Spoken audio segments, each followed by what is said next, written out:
Hi guys, I hope you're all doing well. This is Lab 19 review, posterior abdominal viscera. We'll talk about kidneys and adrenal glands, etc. So starting off, can you describe the posterior abdominal viscera as related to the posterior abdominal wall?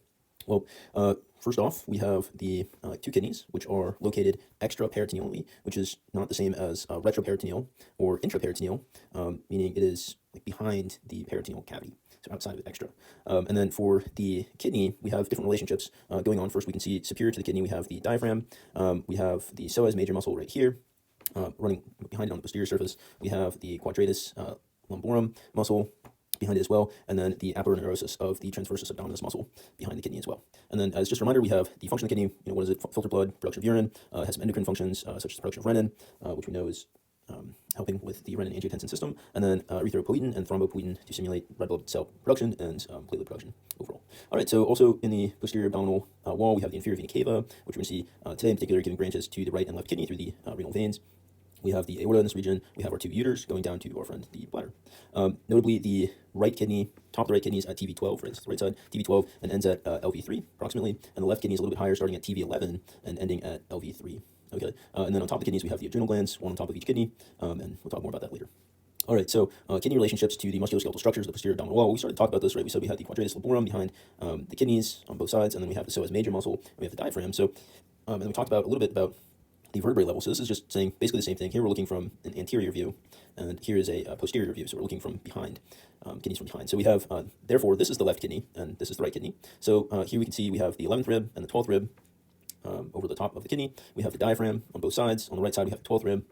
We have the aorta giving rise to the left renal artery, right renal artery. We have the inferior vena cava, right, left renal vein, right renal vein. We have our two ureters descending. Our psoas major is covering both the ureter and part of the kidneys on both sides. Again, this is the posterior surface. We have our quadratus lumborum muscle, and then the aponeurosis of the transversus abdominal muscle overall. So the real big difference is left kidney we said is a little bit higher, so it has the 11th rib and the 12th rib, and the right kidney just has the 12th rib over it. But otherwise, we have the same symmetry on both sides.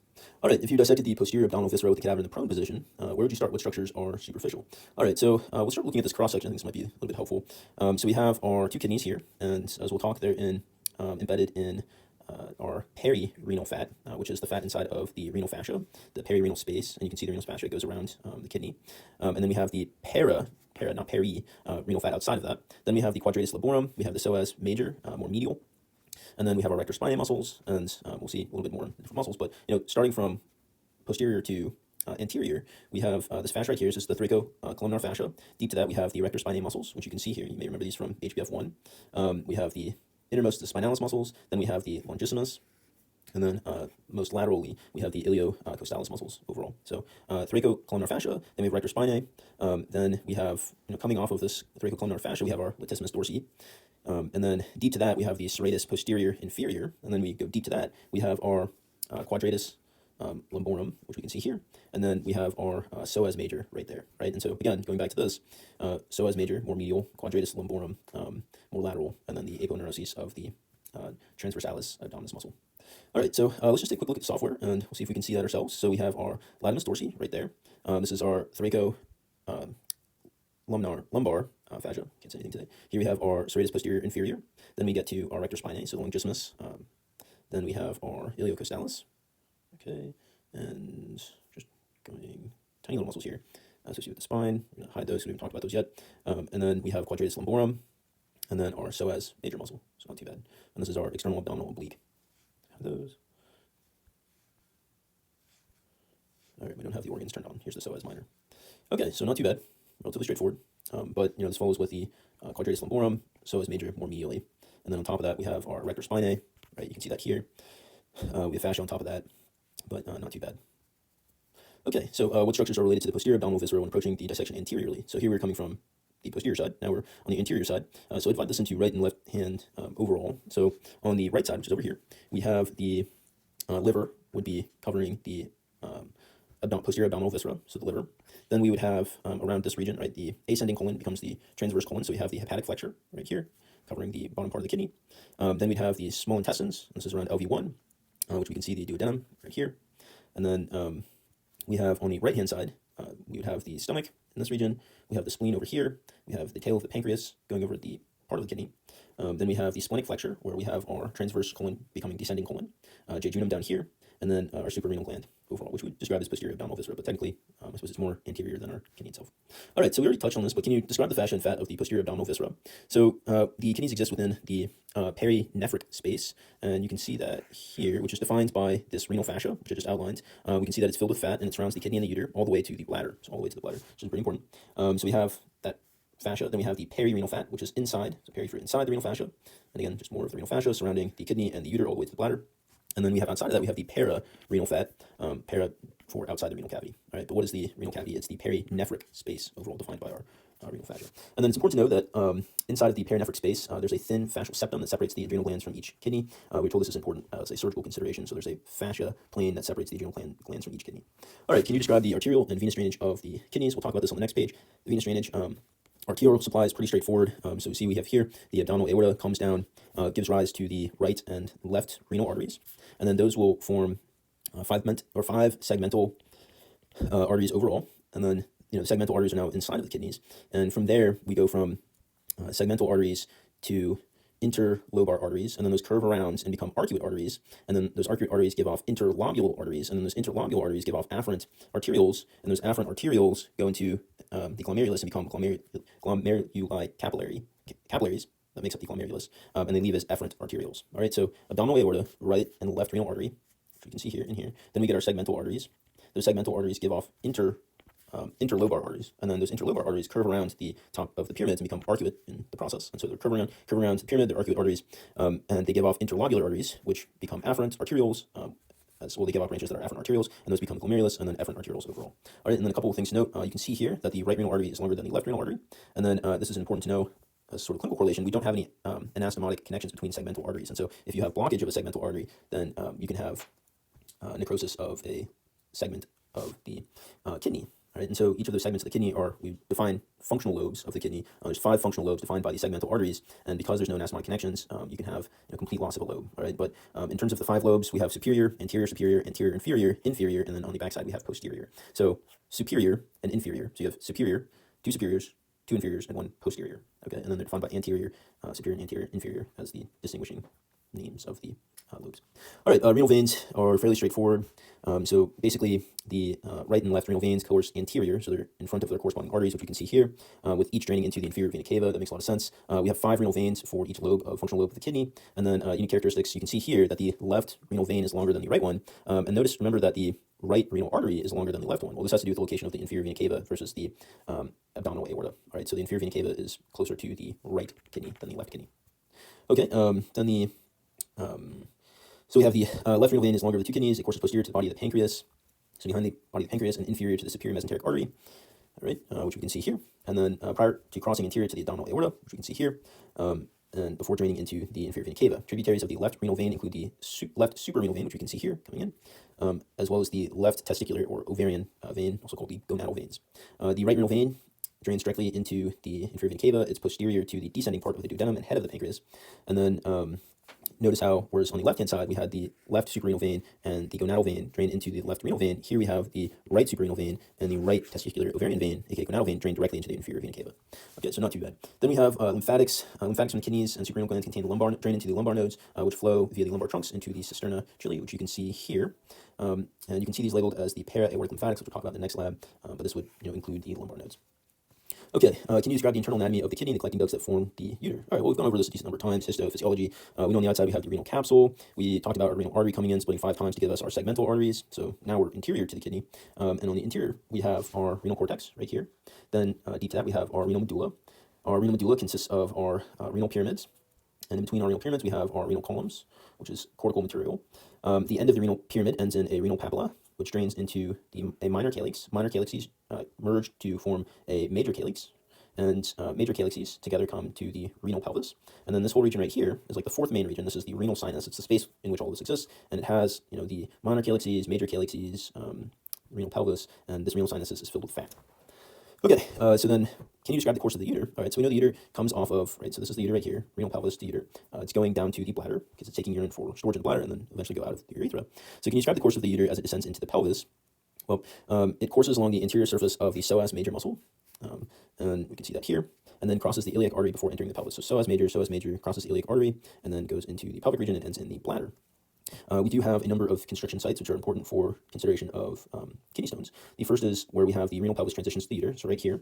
And then the second is where the uter crosses the iliac artery, right? Another place where kidney stone get caught. And then the third is where the uter enters the bladder. All right, and then talking about the arterial supply of the uter, you can kind of already see this based on the diagram, but we have the uteric branch of the renal artery. So if a renal artery gives off a branch to go to the uter, supply the uter. Then we have the uter branch from the gonadal artery, we can see right there. And then we have a branch from the iliac, common iliac artery, and then a branch from the internal iliac artery as well. And then here at the bottom, we have the uteric branch of the superior vesical artery in the pelvis, which is something we'll talk about more when we talk about the reproductive unit. All right, then our final one is we have a branch coming from the abdominal aorta, so the uteric branch of the abdominal aorta. All right, so we'll talk more about these branches. It has an important clinical correlation with kidney transplant because you're going to want to make sure that your uter is has proper blood supply. All right, so what if we do have a kidney stone? What's going on with the innervation? Well, to have that discussion, we need to talk a tiny bit about the innervation of the kidney generally. So the kidney doesn't have parasympathetic innervation. It does have sympathetic innervation. And so the preganglionic neurons for the SNAS is from the lesser and least splanchnic nerves, which you can see here. And we remember those originate up in the thoracic cavity, TV10 to 11 for lesser, and then TV12 for least splanchnic. So those preganglionic neurons are going to send their axons down and synapse at the aortico-renal ganglion, which you can see here. And you can also see it here, and I shouldn't have accidentally crossed that out. Okay, so right here and right here. And those are the lesser and least splanchnic axons synapsing at that aortico-renal ganglion, and it's located on the left and right renal arteries. Okay, and then the postganglion axon is going to travel along the renal arteries into the kidneys themselves, where it will work to stimulate sodium and water resorption, so less excretion of those two. All right, and then sensory innervation from the kidney is going to go back along the lesser and least splanchnic nerves overall. All right, and so that takes us a little bit to what's going to happen if our kidney stone is stuck in our first spot, which is right here, renal pelvis. It will be along the lesser and least dermatome, T10 to T12. But before we get that, let's look at the uter innervation. So uter innervation is from the sacral splanchnics, S2 to S4. They cause peristalsis of the uter, right? So like it's slow contraction. Then we have our SNAS. We have, just like the kidney, we have least splanchnic, and unlike the kidney, we don't have lesser splanchnic, but we have lumbar splanchnic overall. So least splanchnic, I don't know if we have lumbar splanchnic on this diagram. Oh, here we go, lumbar splanchnic right here. And we can see a lumbar sympathetic ganglion, and then those will synapse on the left and right aedicor renal ganglion, and then the postganglionic will go to the uter itself and cause peristalsis.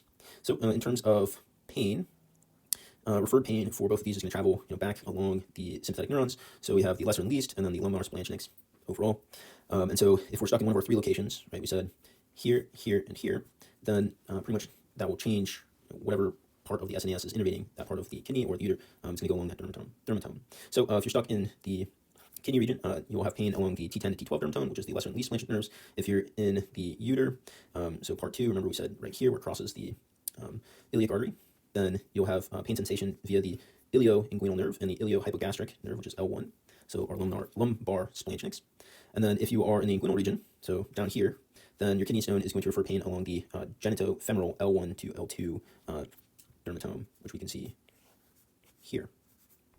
All right, so this is for in the uter, and then this is if it was stuck in the kidney. All right, so not too bad, and we're almost done. Can you describe the arterial supply and venous drainage of the suprarenal glands? All right, so suprarenal glands, here's, we have a cortex and we have medulla. They both have slightly different functions, and this is our adrenal gland on top of the kidney.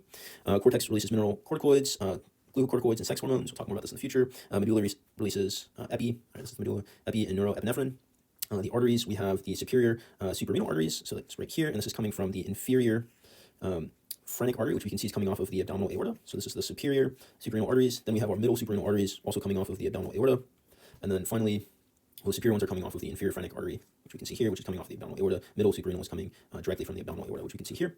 And then we have our left and right inferior suprarenal arteries, which you can actually see are coming off of the right and left renal arteries. All right, for venous drainage, it's relatively straightforward. Each suprarenal gland has a single suprarenal vein. And so on the left-hand side, you can see it drains into the left renal vein, and then on the right-hand side, we don't have in this diagram, the IVC isn't continuing upwards. We have it cut out so we can see behind it, but it drains, the right suprarenal vein drains directly into the IVC. All right, we're almost done. So innervation of the suprarenal glands, we have for the cortex, postganglionic sympathetic fibers are from the celiac ganglion, and it's preganglionic is from the greater splanchnic nerve. Suprarenal medulla, we get direct innervation from the greater splanchnic nerve, and they synapse on these cells called chromaffin cells, which you can see here, and they release epi and neuroepinephrine, and then no sensory afferents, and PNANS is not well understood. All right, so this is our final thing. For clinical relevance, we had one of the cadavers in lab has this guy right here, which is a horseshoe kidney. Basically, during development, the left and right kidneys ascend out of the pelvis, and they can fuse at the midline, which would form a horseshoe kidney, and then generally they continue to ascend upwards, but if they fuse at the midline, they can get held up by the inferior mesenteric artery, and then overall you have this horseshoe kidney. Okay, and then note the left and right halves of the horseshoe kidney function independently and maintain a left and right ureter overall. And then, so we also have, failure to ascend overall could also result in what we call pelvic or ectopic kidneys, which we can see here. So horseshoe kidney, ectopic kidney. All right, we already talked about this, but we said that the segmental branches of the renal arteries do not anastomose. So if one of our segmental arteries, is cooked, then the functional lobe, one of the 5 lobes that it supplies, is also cooked, not good. Then we have, so we can see that this is stenosis, so just blocking of a segmental artery is going to result in the functional lobe dying. And then we had another one, so accessory renal arteries are present in about 20% of individuals, and so these won't pass through the hilum region, but will go directly to a lobe through the extra hilar surface, so just elsewhere, which is what that's saying.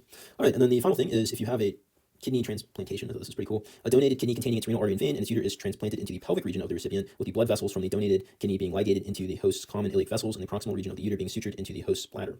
We're focused on transplanting the kidney into the pelvis for survival of the ureter overall. This is due to poor arterial anastomosic connections of the ureter. Remember we said that there's a bunch of different origins for where the ureter is getting its blood flow.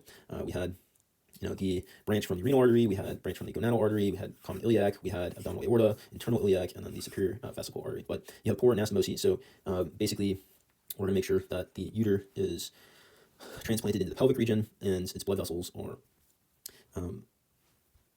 you have the proximal region of the ureter is sutured into the host's bladder, and you have the blood vessels connected to the iliac vessels overall, so that our branch from the left renal artery or right renal artery can, this guy right here, take care of the ureter overall.